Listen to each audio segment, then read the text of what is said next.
Record. All right. Hello, everyone. Welcome to week 2 of the Magical Herbalism Mentorship. I am the Garden Goddess, also known as 𝒊𝒏𝒒𝒔𝒊𝒏𝒆𝒔. And today we're going to be talking about how herbs are connected to our chakras. So I'm going to share my screen with you all and we will get started. Okay. I am not good with these little things. Here we go. Awesome. Load. Come on, load. Okay. So a lot of people know chakras pretty well through a Google search. We have a really good idea of like what our root chakra is, what our crown chakra, all 7 chakras. A lot of us, when we come into spirituality, we have a pretty good grasp. Someone is unmuted, so I muted you. So we have a pretty good grasp of what chakras are. So I don't want to delve too deep in like, what is your root chakra? What is your sacral chakra? Because you can Google that and you really pretty much have the gist of it. But a lot of people don't know where this basic understanding comes from and how we can implement it into herbal magic. And that's what we'll be doing today. And so it's good to have your notes, your pen and paper, because this is going to be a lot of information. And I'm going to give you guys a lot of different nuances within this that a lot of people don't talk about. And that's because when we talk about chakras, especially when it comes to spirituality, everyone looks at the spiritual aspect of chakras, but the whole system was meant for you to combine your spiritual body with your physical body and your emotional body. So you cannot have your spiritual work not be connected to your physical body. It's going to affect it at one point or another. Whatever you do in the spiritual is going to affect you in the physical. And so when we are doing spiritual work, it's really essential that we know, how is this going to manifest for us physically? Is it going to manifest in our job, in our relationships, or in our physical body? And so when we think about the concept of chakras, it originated from India, from the ages of the 1500 BC to 500 BC. And it comes from one of their oldest religious texts called the Vedas. And so this is a concept that was an Eastern-based philosophy that believed that humanity has advanced into beyond its body. And so the Indians really subscribed at the time to a 7-point chakra system. And it was purposely curated to connect our mind to our body. And so it's really designed for you to be in connection with your mind, body, and spirit. And so when we're utilizing these herbs, that when you're touching your, for example, a lot of people, when they're trying to enhance their spiritual gifts, they're touching their crown chakra. And they don't understand that when you're messing with their chakra, you're not just touching your physical crown chakra to open up your gifts. You're actually going within your brain and you're accessing a hormone within that brain. And that's going to either affect you in a positive way or a negative way. And so it's vital as you grow spiritually that you grow not only in your spiritual life, but your physical life, that you take care of your spiritual body, your spiritual health, you're venerating your ancestors. If you're initiated, you're venerating your Orisha, your Loa, but you're also venerating yourself. So this means by taking care of yourself, eating healthy, exercising, getting enough sleep, because whatever you do to your body is going to affect your spiritual body. If you're not sleeping, you're going to affect your crown chakra. If you're someone that suffers from anxiety, you're going to be affecting your GI. You're going to be affecting your stomach. You're going to be affecting how you think, how you process your emotions.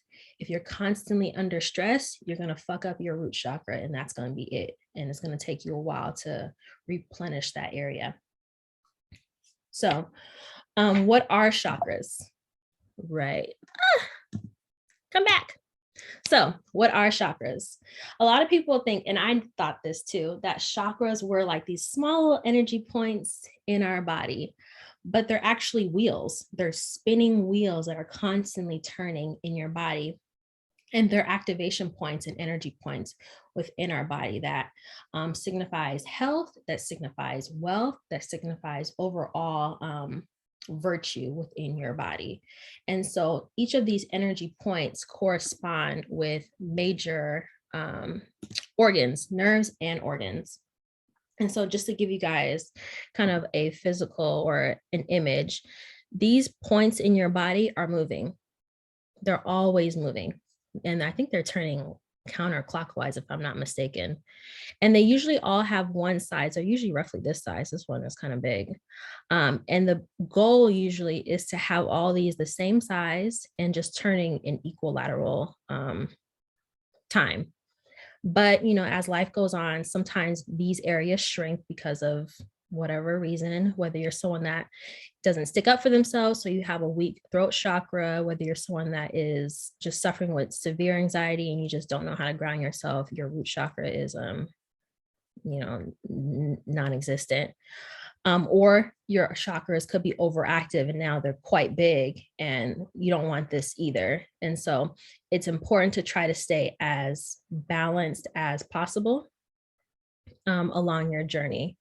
And so when we're doing this work, a lot of people, their favorite things to do or to work with are their crown chakra, their sacral chakra, and their third eye chakra. These are the main ones that they're connected to. But your chakras are actually connected to your endocrine glands. And what are endocrine glands? They are the hormones in your body that help your body function subsequently. So they help regulate your sleep, your heart rate, your metabolism, your immune system. They help you lose weight. They help you function properly within your heart rate. They make sure that your blood sugar levels are at an equal length so that you don't end up with like diabetes, for example. They really keep your body in equilibrium. And so I had already said that the Indians within this context that I'm referring to as chakras, they're subscribing to a 7-point system. But there's so many different chakras that I can't even touch on all of them, to be honest with you. I'm talking about the 7-point today, but you can be one that subscribes to the 10-point system, which is one that I subscribe to, which is all 7 of your chakras. And then you have your chakras in your ears, your chakras in your hands, your chakras in your feet. But some people believe that we have over 114 chakras. Now that's a lot of damn chakras, and I just can't go over all those. But today we'll just be focusing on the 7. And then as you advance, if you want to look into more different chakra points, you absolutely can. And so moving on to the next slide. Our chakras are correlated to different endocrine glands. And so these are our glands that they're attached to. And I wanted to kind of hone in on what each one is and why it's important that we know this. So first, it's important that we know this because whatever you're doing to your body spiritually is about to affect you in a physical manner. So I want you guys to understand how much weight your chakras actually carry, especially when you're doing work on other people, because these endocrine glands, although they're all different and they all have different responsibilities in our bodies, if you throw off one of these, it throws off all of them. So when you are working somebody and you're saying, okay, I'm going to touch somebody's root chakra and I'm going to mess with their ability to feel safe, because some people, you know, they just like doing left-handed magic. When you do that, you affect their adrenal glands, and your adrenal glands are your glands that help you with your stress levels. And when you throw that off, that ends up throwing off your reproductive organs because they don't know how to process.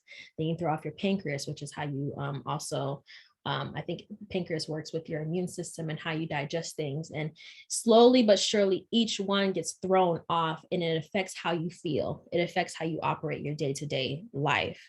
And so when you're messing with your chakras, be wary that it's not something to play with. It's not something to just willy-nilly be playing with people's chakras, because it's really going to affect their livelihood.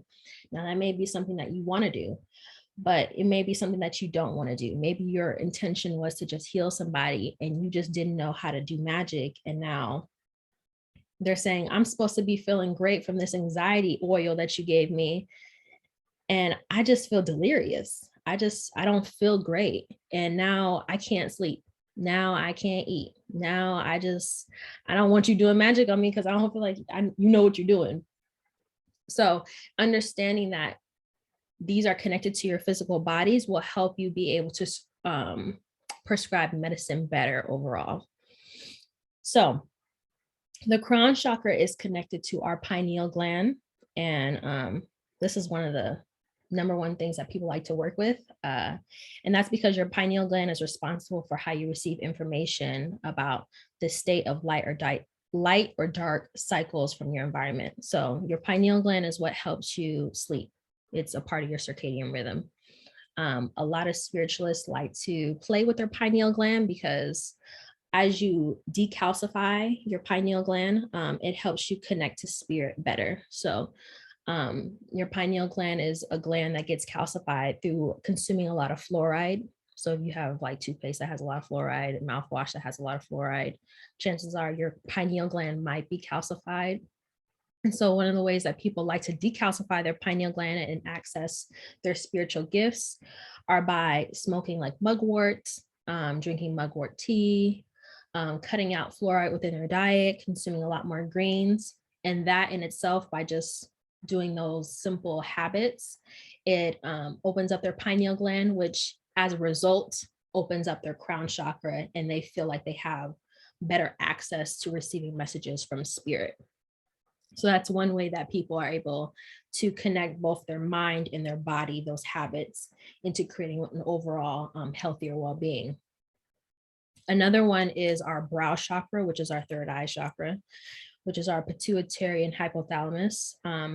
The pituitary is our body's master gland, which is in charge of regulating your vital body functions, so your overall well-being. So it controls how much of the hormones it releases in your body, how much it needs to take away, when it needs to secrete it, and so on and so forth. The hypothalamus is in conjunction with your pituitary because it maintains your heart rate and your body temperature. And it also releases hormones to the pituitary gland, so it knows I'm too hot, so I need to release certain hormones to cool you down. My heart rate is too fast, so I need to release certain sugars in my blood to help cool myself back down and cool my heart rate and bring my heart rate back down. So the pituitary and the hypothalamus go hand in hand within your overall body's function. They're the main glands that help your body know what it needs to do next when you're under distress, whether you're relaxing. So these are the master glands within your body. This is also one that people like to mess with, your brow chakra, because they're trying to open this up and see the world and all that. But sometimes you're not ready to see what's in the spiritual realm. And most of the time, if you're not taking care of your body, these two glands are working overtime to be sure that you're sleeping properly, that your blood sugar levels are at a healthy rate, that you are overall in a healthy state. So these are the two that are usually kind of working a bit overtime. Your thyroid is connected to your throat chakra. And this is the number one health issue that a lot of Black women suffer with. And it could be a multitude of reasons. It could be because, racism, and we feel like we can't really speak our truths. But thyroid is one that we as a collective suffer with very badly. And that's also connected to your throat chakra, which is fascinating. But your thyroid is responsible for your body's metabolic rate, which controls your heart, your muscles, your digestive function, your brain development, and your bone maintenance. So this controls basically how your body grows and develops as a whole. And so you're going to come across, if you become a magician, a really masterful magician, that a lot of your clients may suffer with health issues. And one of the number one health issues they suffer with is their thyroid. And so you would need to delve into why their thyroid is out of whack. Have they not been taking care of themselves? Are they the black sheep in their family? So they've always felt like they couldn't really be authentic in who they are. Your throat chakra has a lot to do with your authenticity. It's how you represent yourself to the world. And so if you're someone that is shameful, if you're someone that is afraid to be authentic in how you present yourself to the world and how you speak and how you share yourself with the world, you may have throat chakra issues. And then long term, that throat chakra issue can turn into a thyroid issue. The next is your heart chakra, which is your thalamus. And that is your lymphatic organ that's responsible for your immune system. So this is a gland that helps us fight against disease, infection, and cancer. Now, I can be honest here and say I have always had heart chakra issues. And because of that, I often get sick because of that, especially under stress. And so when you're not taking care of your heart, if you're not nurturing your heart, loving on yourself properly, being compassionate with yourself, over time, you may see yourself getting sicker often, getting ear infections more often, losing your voice maybe more often. You may catch the cold easier. And a lot of these things are built up. So they're bad habits that we had as children that built up into us as young adults that we never addressed, that built up into us when we're in our 30s, late 40s. And then a lot of these hit when we're in our 50s and 60s. And then we wonder why we have so many different health issues. It's a culmination of us not taking care of ourselves, mixed with us not addressing our severe traumas and issues that built up over time, and now it's manifesting in our bodies. So the next one is our solar plexus chakra, which is connected to our pancreas. Our pancreas is responsible for producing enzymes that help with your digestion. It also helps control your blood sugar levels throughout the day. So if you're someone that suffers from anxiety, a lot of people like to do magic on their crown chakra when they have anxiety, but anxiety is a symptom. It's a symptom of something's going on. It's a symptom of your stress. It's a symptom of your trauma, unaddressed trauma. And it's not the only symptom that you're going to be dealing with if you have anxiety. If you have bad anxiety, chances are you're going to have GI issues. You're going to have trouble with eating. You're going to be having trouble with digesting food. And so when you're doing magic, it's always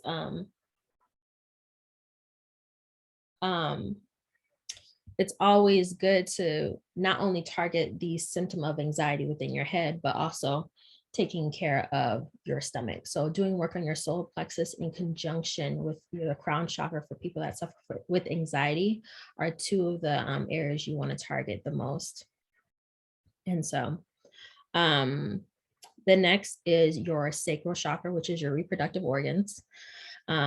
And I'm pretty sure we know what our reproductive organs do, but just in case.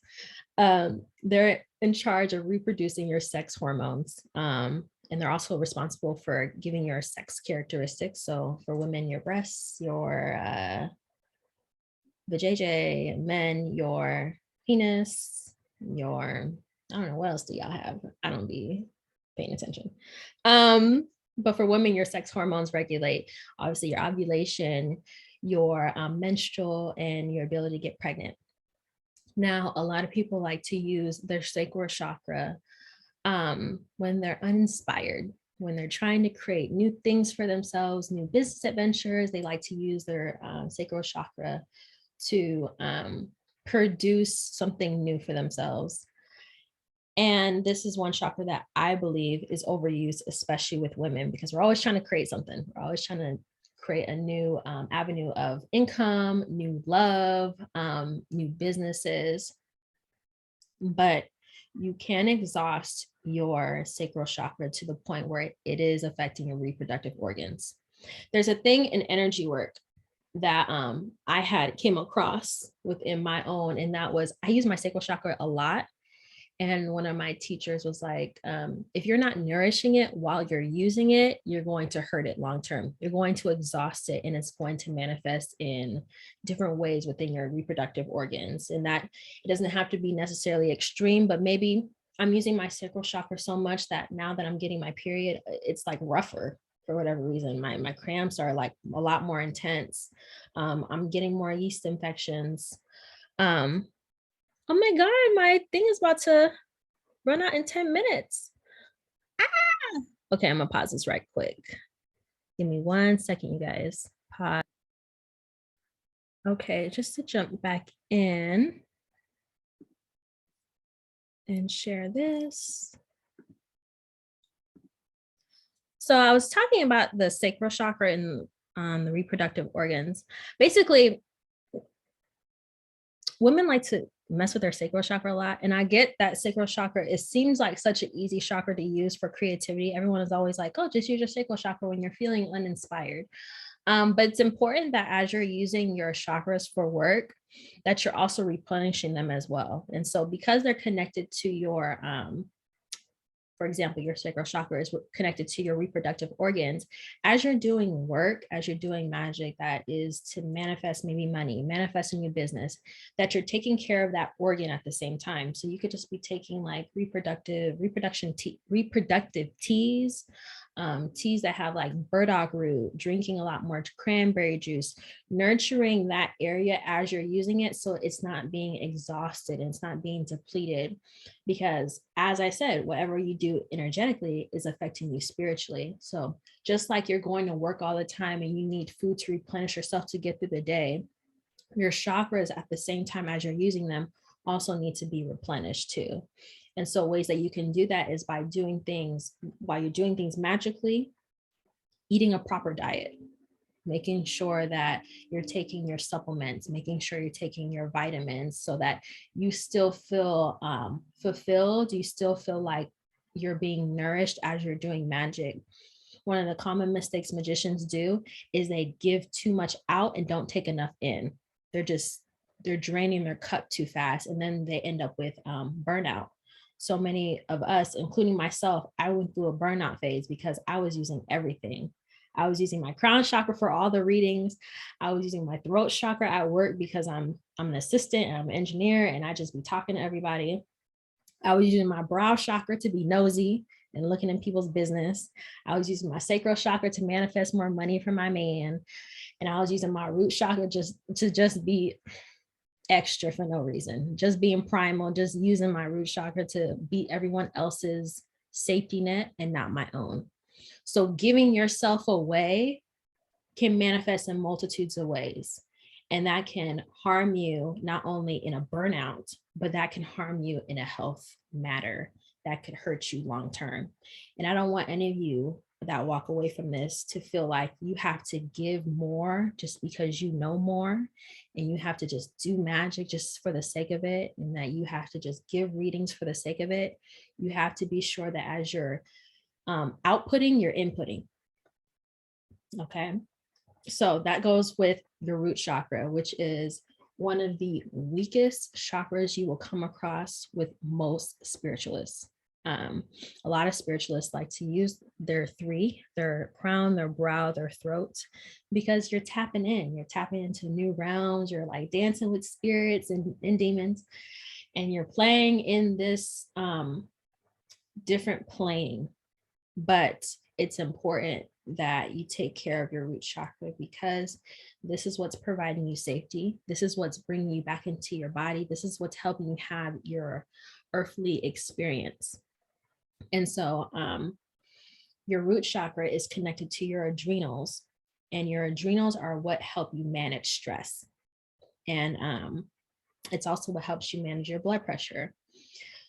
So how many family members have we come across where when they get upset, they automatically know I need to check my blood pressure because it's rising as you get stressed. As you get upset, your blood pressure is rising. And that could be dangerous territory if you're someone that doesn't know how to manage their stress. You could end up with blood pressure issues. And your stress, the adrenals don't just affect your blood, it also affects your immune system. It also affects your metabolism. And so if you're someone that doesn't handle their stress well, hone in and focus on your maybe a couple chakras, but mainly your root chakra. Of course, the gardener is out. That's fine. They just don't want to see me win, Lord. Anyway, so take care of your root chakra. Be sure that as you're doing magic, especially if you're doing magic for other people on their root chakra, that you're taking care of your own, because sometimes as spiritualists, we want to provide safety. We want to provide protection for other people, and we're not taking proper care of ourselves. We're not taking care of our root chakra. And sometimes we even give our root chakras away, and that's a whole nother conversation. We give our energy away. We give all the energy that is helping us stay within our body away to other people so that they feel good, but we don't. And that's a poor energy exchange. When you're giving all your energy to other people, and then long term, that's going to affect your health. So I wanted to show you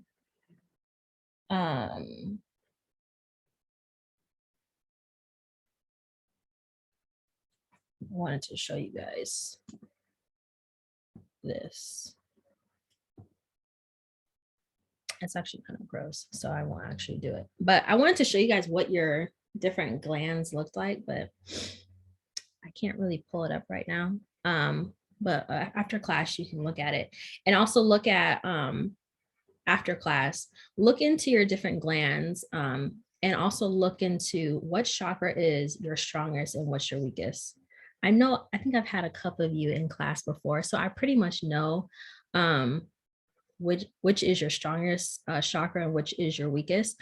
But also look into it so you can see, does my health align with this weak or strong chakra? So if you're someone that suffers with a weak solar plexus, ask yourself, like, do I have a healthy relationship with food? And is this also enabling the reason why my solar plexus isn't as strong? I know within free mentorship for BSN, they go through a period of time where you're wearing different colors to represent that root chakra, and they or not their root chakra, they're representing that chakra, and then you're eating foods to represent that color. I will also add on that as you're doing that, eat foods that are also going to nourish that specific organ, because just because it's yellow doesn't necessarily mean it's connected to your solar plexus, because that might not, I mean, it's the same color, but just because it's the color doesn't mean it's representing that chakra. Does that make sense? Okay. So just to move on, I wanted to sort of differentiate that we associate colors with our chakras, but colors are just an add-on to what our chakras already are. They power that system even more. But if we separate the color from the chakra, it's its own entity. It's in itself. It's powerful within its own right. And if you're someone that's new to magic, I always say, play with color rather than play with your chakras, because I ain't about to have y'all damage your health for no reason. Just play. Color is so easy to play with. It has so many different nuances, and it's very light-hearted.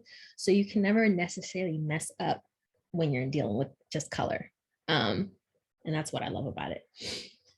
So when we isolate color and examine it in its own entirety, then we can realize that color is just a powerful communication tool that can be used to influence our moods, influence our thought patterns, and even influence our physiological reactions. And so the best way to give you guys an example of this is McDonald's likes to use the colors red and yellow. And that's because once you look at that color, it activates your body to be hungry. And if you pay closer attention, a lot of fast food places use the color red and yellow because they know that even if you hate McDonald's, even though I love McDonald's fries, even if you hate McDonald's, it's still going to make a reaction in your body from looking at the sign to say, I'm hungry. And that's also what attracts you to these fast food places. You won't see a lot of fast food places use blue, because blue ain't gonna make you hungry. Purple ain't gonna make you hungry. Maybe orange might, it's more welcoming and warming, but most fast food places use the color yellow and hints of red. So scientifically, psychologically, colors affect your ability to think as well. So for example, if you're in a red room, you're more likely to be frustrated. If you're in a purple room, you're more likely to be relaxed. If you're in a pink room, you're more likely to be loving. Unless you hate the color pink, because I hated the color pink. So it did the opposite for me. It made me mad. So spiritually, what we know about color is it carries a vibration that you want to send or uphold in magic day to day. And colors have the ability to do a few things. They have the ability to uplift, uphold, or retract. So you can uplift by raising a vibration using color. You can uphold by supporting someone that is already in their basically their purpose, but they just need that extra oomph. So people that come to you and they're already pretty much happy with their life, but they just need support in their transition to the next phase of their life, you need colors that are going to uphold them, that are going to support them.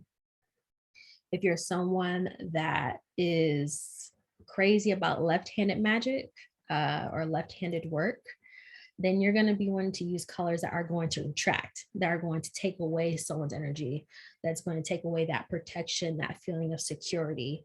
And all of these colors have the ability to uphold and retract. It just depends on what you want to do with this. So with all things, you are what you consume. So you can think about, how do you feel day to day, and what colors are around you that are affecting that. So for example, I have purposely made it so that my room is white and gold, because white is neutral. I can create whatever I want in this room because of its white color and neutral color. And I've added greens to my room to provide that neutrality, that nourishment that I need day to day. And then I add gold for ego purposes. I'm a bad bitch and I just want to be around gold every day, period. So what do you want to feel? And if you want to feel a certain way, how can you curate your environment so that you're consuming that vibration on a day-to-day basis? So I'm going to break down colors as we go on, but I wanted to add one more thing before we continue, and that is the colors we see in nature in our day-to-day lives also reside inside of us. So we actually have the whole rainbow within our body that we can activate in ourselves and other people. So I wanted to introduce you all to the Rainbow Garden of Pathology, which is a study of colors within our body. So our organs have different colors, if you didn't know. And if you are very unhealthy, your organs definitely have different colors, baby. You got some brown and black up in there, and I don't know what to tell you, but go to the doctor. Anyway, so the Rainbow Garden is basically a breakdown of how your blood is red, your veins can be green or blue, your skin, if you take away my brown, beautiful brown skin, or your white or tan or green skin, underneath that it's pink. Your fat is yellow, your bones are white, your tongue is pink. And this can also assist us, this knowledge of knowing that our bodies are constantly changing different colors internally as well as externally, because if you're unhealthy, it reflects externally. But because your body is constantly changing colors and has the rainbow color within it, us as magicians can utilize that to our benefit. So instead of focusing on your chakras, if you're not familiar with it, you can take the Rainbow Garden of Pathology and focus on a specific organ or body part without affecting the rest. Does that make sense? So when you're dealing with chakras, you're dealing with people's nervous system, their hormones. And so if you fuck up one, you're going to fuck up the rest. But maybe that's not your intention. If you heal one, you heal the rest. But maybe that's not your intention either. Maybe you just want to focus on a specific portion of the person's life or their body. And you can do that by pinpointing a color in their body and just focusing on that. So how do we do this? If you are someone that suffers from anxiety, I'm going to focus on your stomach. Why? Because your stomach is what's holding your anxiety to, not just your brain. I can focus on your brain, which is the color pink, but I can also focus on your stomach, which is yellow because your stomach acid is yellow. And I can focus on treating your symptoms without worrying about the rest of your body and thinking I'm going to harm or touch a different part of your body that I'm not intending to touch. And this is a way to get more specific in your magic, because when you're messing with chakras, it's just that system is very complex in a way that if you don't know what you're doing, you could end up affecting a different area of their body that you didn't intend to. So it's always better to just play with the color and then utilizing the rainbow garden of pathology to just be more specific in color. So for example,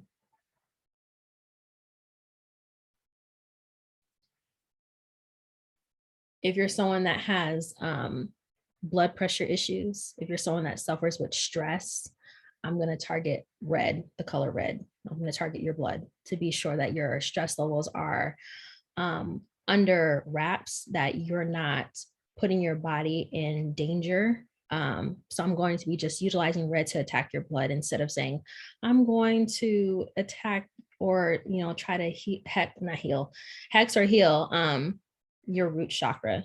Because I just might not be able to strengthen that root chakra in the way that I want to. So instead of targeting that chakra, I'll just target an area near that chakra that's just going to end up healing it anyway. I hope that makes sense. I'm trying to tell you guys, don't always attack things straight on, because that can be more harmful than good. But attacking things around the body or healing different aspects of the body that are near it are just as helpful, because sometimes when people come to you, they're already in a weak state. When you're doing work on yourself, sometimes you're already in a deficient and weak state. And so attacking that area sometimes head on is too traumatic to do. It's not something you want to do right away. You want to work yourself up into doing magic and handling certain parts of the human body, whether it's in a spiritual way or a physical way.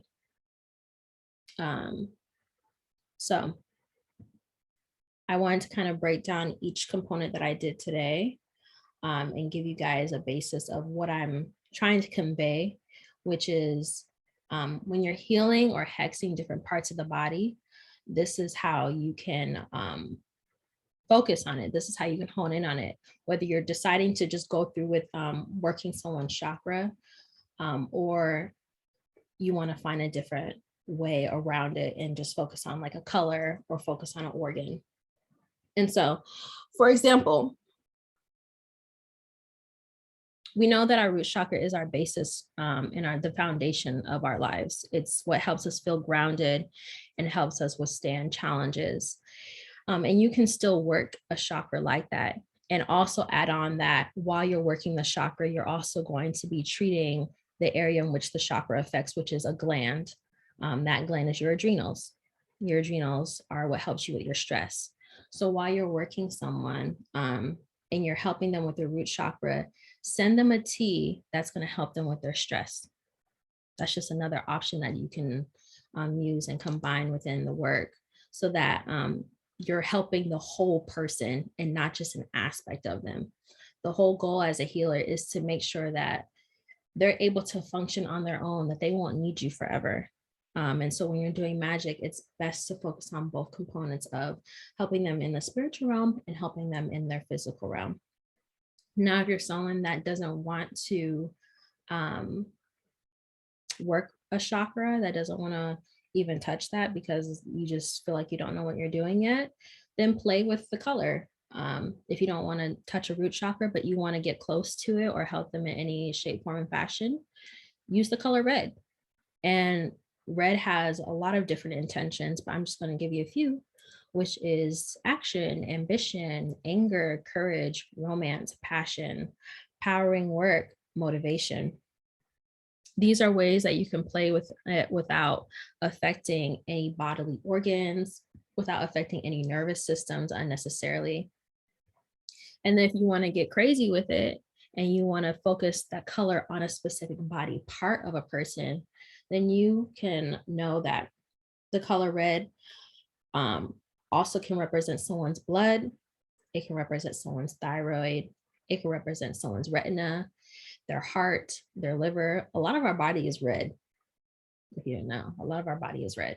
And so that makes targeting things easier. So for example, let's say someone comes to me and they say, I'm suffering with heartbreak. I'm going to do a heart chakra candle. And then I can also send them maybe, I don't know, a heart chakra tea that's red to target their heart, their actual organ, to be sure that it is still strong as it's going through its process. Because you have this ability to die from heartbreak too.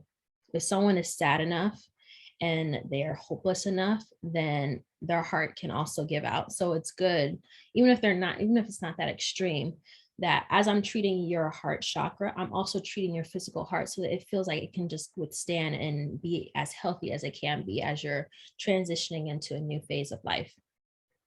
So that's a way that you can utilize magic and then also physical health work too. Another one is your sacral chakra, which is how you express yourself, your creativity, your sexuality, your emotions through your physical body.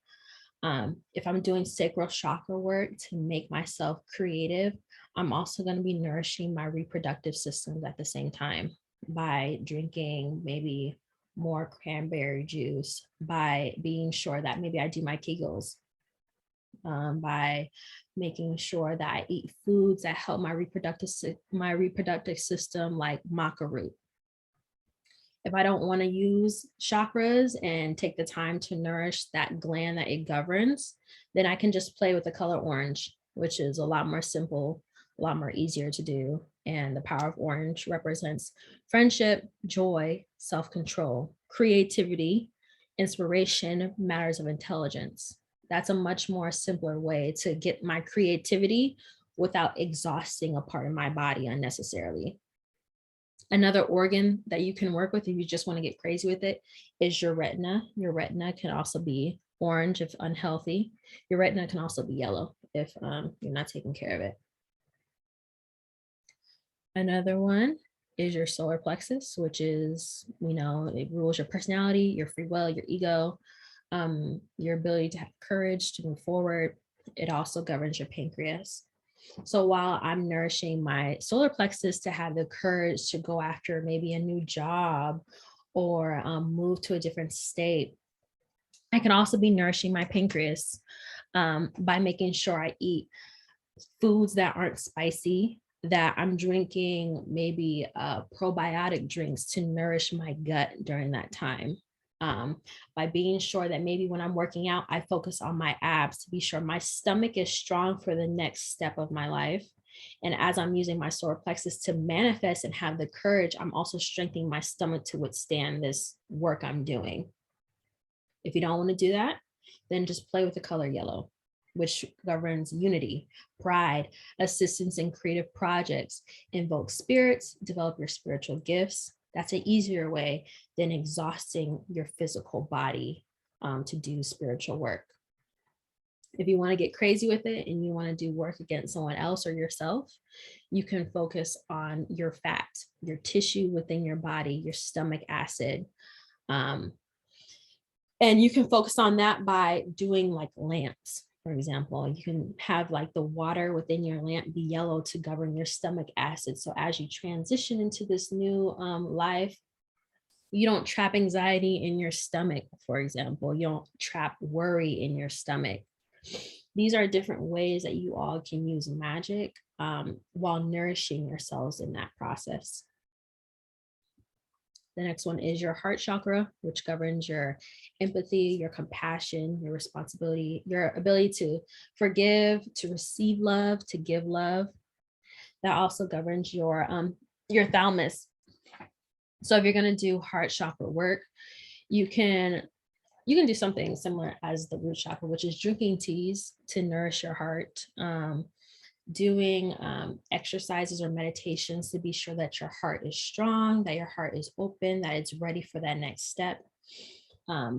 Or let me grab this.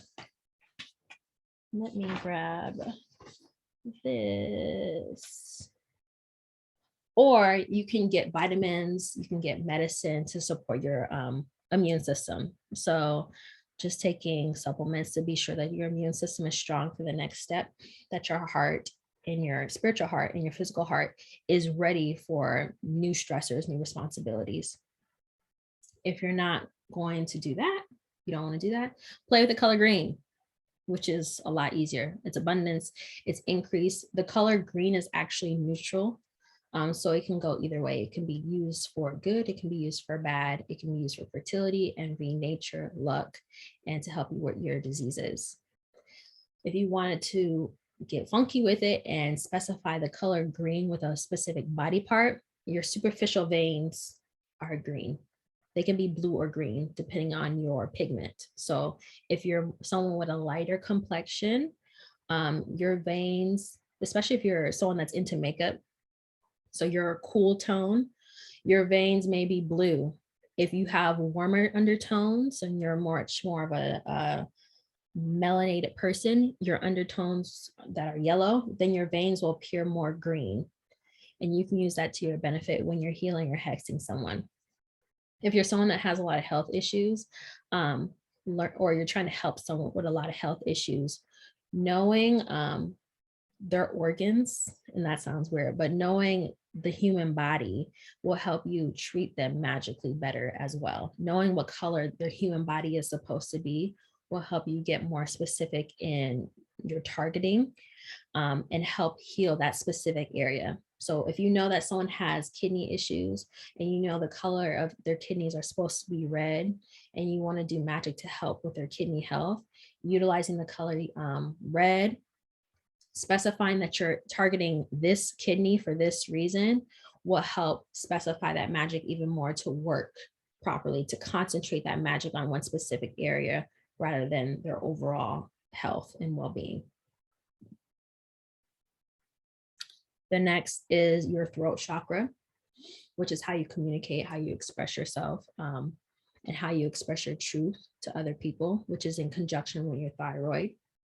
This is, I think, the number one that we should really be careful with, because you're going to come across a lot of Black women with thyroid issues, and that really bothers me. So while you are someone that may become a teacher like I am, or that is a public speaker, or you're someone that is the counselor of your friends that they come to you for advice, or maybe you're just doing throat chakra work to be more expressive in who you are. As you're doing that, make sure you take care of your throat. Make sure that you are drinking like throat coat teas. Make sure that you are eating foods that help your metabolism work properly. So not eating fast food, eating healthy greens, eating a well-balanced diet to be sure that your thyroid is always in balance, will help you in conjunction with utilizing throat chakra magic. If you don't want to use those two things and you just want to say like throat chakra work is too much, organ work is too much, I want to use color, then use blue. Blue is good for expressing your truth, emotional healing.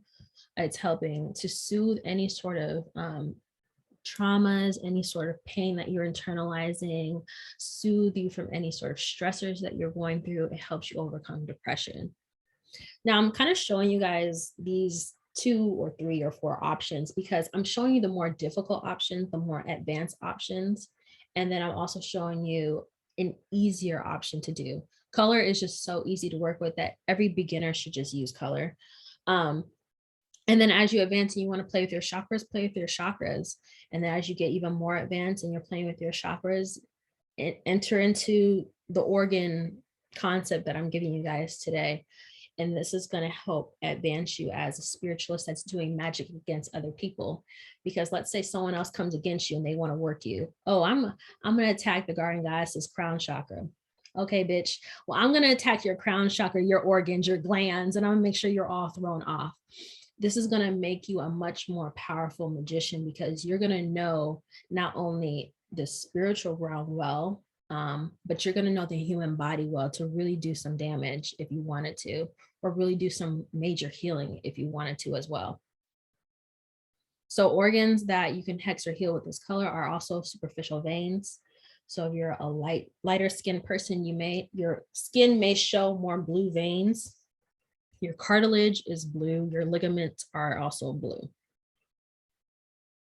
The final one, or not the final one, second to the last one is your third eye chakra. So that governs your perception, your awareness, your spiritual communication, and this governs your pituitary and hypothalamus. These ones, you can't necessarily do too much to nourish them other than just overall get enough sleep. Be sure that you're sleeping properly, that you're eating a well-balanced diet. But just having a well-balanced diet, you really don't have to worry about any of these things, but most people don't have a well-balanced diet. So you do kind of have to worry about these things. So if you're going to be using third eye work, which to me, this is unnecessary to do third eye work because it's going to open up when you're ready, when you advance far enough. So I don't think this is a chakra people really have to worry about. But if you do, a way to be sure that you're not overusing your third eye chakra is by resting, learning energetic boundaries, and just practicing self-love, making sure that you're not giving too much away, giving yourself away. If you don't want to do that, then just work with the color indigo, which has similar properties of balance, awareness, clarity, clairvoyance, endurance, peace, purity, and dignity. But I just don't think the third eye is that necessary to work with that much, because especially if you become a divination, if you become like a reader of some sort, you're going to be using your third eye naturally. And then as you use it more and more and you exercise it more and more, it's going to open up. So it's not necessarily something you really have to worry about. But you can have an overactive third eye, which is a symptom of being very nosy. So you can also just practice minding your business, and then you don't have to worry about even exhausting this. The final one is your crown chakra, which is your universal knowledge, and spiritualism, which connects you to the divine. It's what sends messages and connects you to your Ori, your ancestors, God, Allah, Ori. The gland that it governs is your pineal gland. A way you can nourish this in conjunction, if you're going to do crown chakra work, is by eating proper greens. This also is in conjunction with just sleeping well, having a well balanced circadian rhythm. So sleeping at the same time every day, getting up at the same time every day. If you wanted to open this up in conjunction with doing crown chakra work, not consuming as much fluoride, you can enhance this by using a lot of smoking blends. So smoking blends with mugwort, blue lotus, damana, and blue cornflower will help you with this. If you don't want to do that much work and you just want to work with the color purple, that's always great because it governs the similar things, which is wisdom, domination, progression by force, increasing your occult powers. And then organs that you can hex or heal with this color is your placenta. So your placenta is like a purplish red color. So this can go in either the red category or the purple. It just kind of depends.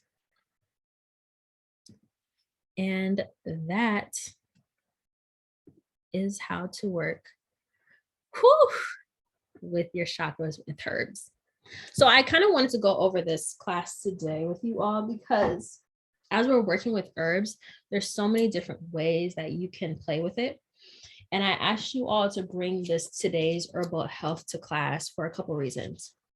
I want you guys to, first of all, figure out what chakras these herbs that I've listed for you are, what chakras they're connected with, And then I want you to look through these today's herbal health and see that each of these herbs are actually more than connected to these chakras. They're actually in connection with these glands that we went over today, and how this can help you make prescriptions long term and even treat yourself.